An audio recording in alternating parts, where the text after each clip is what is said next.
Merci Madame la Présidente. Monsieur le Haut-Commissaire, depuis plusieurs jours maintenant, l'Europe tout entière assiste impuissante à l'agression de ses frontières en Pologne, où des milliers de migrants tentent de forcer les portes d'entrée, armes blanches et tenailles à la main, et le tout grâce à l'appui logistique de puissances étrangères hostiles.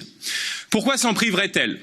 Puisque l'Union européenne a déjà fait acte de soumission aux yeux du monde en se couchant devant le chantage aux migrants pratiqué par le régime turc d'Erdogan. La situation est claire.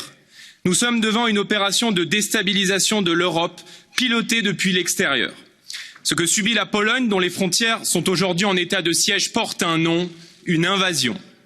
Il serait bien naïf de ne pas affirmer ici que parmi ces migrants se dissimulent les statistiques de l'insécurité et du terrorisme de demain.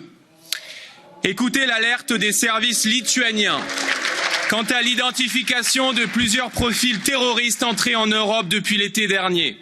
Regardez l'histoire et la multiplication d'attentats commis sur notre sol depuis 10 ans, impliquant directement ces immigrés clandestins entrés chez nous avec votre bénédiction. Romain Gary disait que 90% de notre civilisation sont des murs.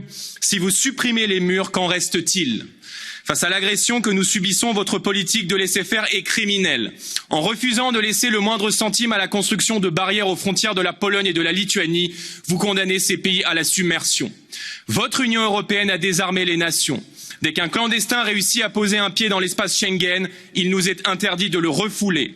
Dans ces conditions, Frontex n'est pas une agence de contrôle de nos frontières, mais une hôtesse d'accueil pour migrants. Ce principe doit être abrogé et des moyens massivement déployés pour soutenir la Pologne avec un message ferme.